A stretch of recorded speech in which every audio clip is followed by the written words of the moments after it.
Daily. Taste the Daily.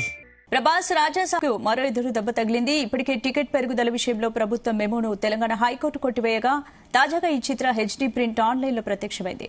కేటుగాళ్లు ఈ చిత్రాన్ని piracy చేసి ఆన్లైన్ సైట్లో అప్లోడ్ చేశారు. ఇది చూసిన ఫ్యాన్స్ ఆందోళన చెందుతూ ఎక్స్ వేదికగా పోలీసులకు ఫిర్యాదు చేస్తున్నారు. ఇలా పైరసీ చేయడం నేరమంటూ మండిపడుతున్నారు. ఇందుకు సంబంధించి పూర్తి updates crime bureau chief Raviteja అందిస్తారు. రవితేజ, రాజాసాబ్ సినిమా 24 గంటలు కాకముందే ఇప్పుడు ఆన్లైన్ లో హెచ్డి ప్రింట్ రావడంపై మాత్రం ఫ్యాన్స్ తీవ్ర ఆగ్రహాన్ని వ్యక్తం చేస్తా ఉన్నారు. ఇప్పటికే ఒక పక్క తెలంగాణ ప్రభుత్వం రాజాసాబ్ సినిమా టికెట్లను పెంచుతూ జీవో విడుదల చేయడము, ఆ జీవోని సవాల్ చేస్తూ హైకోర్టుని ఆశ్రయించినటువంటి పిటిషనర్లు ఇమీడియట్ గా రాజాసాబ్ సినిమా ప్రత్యేకంగా రిలీజ్ చేసినటువంటి జీవోని రద్దు చేసి 350 రూపాయల లోపు ఉన్నటువంటి టికెట్లను మాత్రమే విక్రయాలు చేపట్టాలి. అంతకు మించి టికెట్ల విక్రయాలు చేపడితే మాత్రం తీవ్రమైనటువంటి చర్యలు ఉంటాయంటూ కూడా కోర్టు ఇప్పటికే హెచ్చరించింది.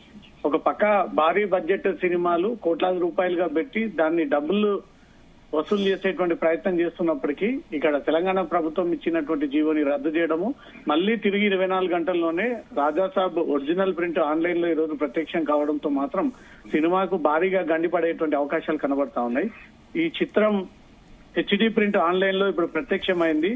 ఈ కేటుగాళ్లు ఈ చిత్రాన్ని పైరసీ చేసి ఆన్లైన్ లో అప్లోడ్ చేశారన్నట్టుగా కూడా కొంతమంది ప్రభాస్ ఫ్యాన్స్ అంతా కూడా ఎక్స్ వేదికగా పోలీసులకు ఫిర్యాదు చేస్తా ఉన్నారు. ఇలా పైరసీ చేయడం నేరం అంటూ కోట్లాది రూపాయలుగా పెట్టి ఎన్నో ఏళ్ల కష్టాన్ని కనీసం 24 గంటలు థియేటర్ లో రాకముందుకే ఆ సినిమాని యాజ్ గా హెచ్డి ప్రింట్స్ ని తీసుకొచ్చి వివిధ వెబ్సైట్స్ లో వాటిని అప్లోడ్ చేస్తా ఉన్నారు. ఈ అప్లోడ్ చేసినటువంటి వాటిపైన చర్యలు తీసుకొని గుర్తించి ఇమీడియట్ గా మూవీని తొలగించాలి, లేకపోతే కలెక్షన్స్ కి గండిపడేటువంటి అవకాశం ఉంది. వాళ్ళు అనుకున్నటువంటి డబ్బులు కూడా కనీసం వాళ్ళ చేతికి రానటువంటి పరిస్థితి ఉంది. సినిమా రిలీజ్ అయ్యి 24 గంటల్లోపే ఈ హెచ్డి ప్రింట్లన్నీ కూడా బయటకు వస్తే ఈ పైరసీని అరికట్టేది ఎలా, ఈ పైరసీ భూతాన్ని ఎలా విడిపించుకోవాలి? ఇప్పుడు రాజాసాబ్ సినిమాని బయటకు వస్తే రాబోయేటువంటి సంక్రాంతి సినిమాలు కూడా ఈ రకంగానే బయటకు వస్తే మాత్రం భారీగా గండిపడేటువంటి అవకాశం ఉంది. కాబట్టి పోలీసులు ఈ పైరసీని అడ్డుకోవాలి.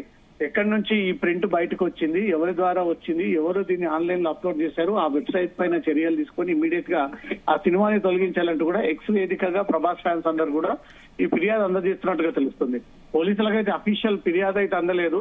ఒకవేళ అఫీషియల్ కంప్లైంట్ అంటుంటే దీనిపైన ఎంక్వైరీ చేసి నిజంగానే ఆ వెబ్సైట్ ని బ్లాక్ చేసే అవకాశం ఉంటుండేది. కానీ పోలీసులకు అఫీషియల్ ఫిర్యాదు అందలేదు కాబట్టి ఇది నిజమా కాదా, లేదా మళ్ళీ సినిమా హైప్ పొందడం కోసమే కావాలని ఫ్యాన్స్ ఒక కట్టుకథ క్రియేట్ చేసి సినిమా ఆన్లైన్ లో వచ్చేసిందని, అద్భుతంగా ఉన్న సినిమా అంటూ కూడా రకరకాలుగా ఏదో రకమైనటువంటి స్టంట్స్ తో ఈ సినిమాలని హైప్ పొందేటువంటి ప్రయత్నం చేస్తా ఉన్నారు. కాబట్టి అలా ఏదైనా చీప్ ట్రిక్స్ లో భాగంగా చేస్తున్నటువంటి భాగమా అనే దానిపై కూడా కొంత అనుమానం ఉంది. పోలీసులకైతే చిత్ర యూనిట్ ఇప్పటి వరకు ఎలాంటి కంప్లైంట్ అయితే అందజేయలేదు. ఒకవేళ కంప్లైంట్ అందజేస్తే మాత్రం పోలీసులు దీనిపైన ఎంక్వైరీ చేసేటువంటి అవకాశం ఉంది.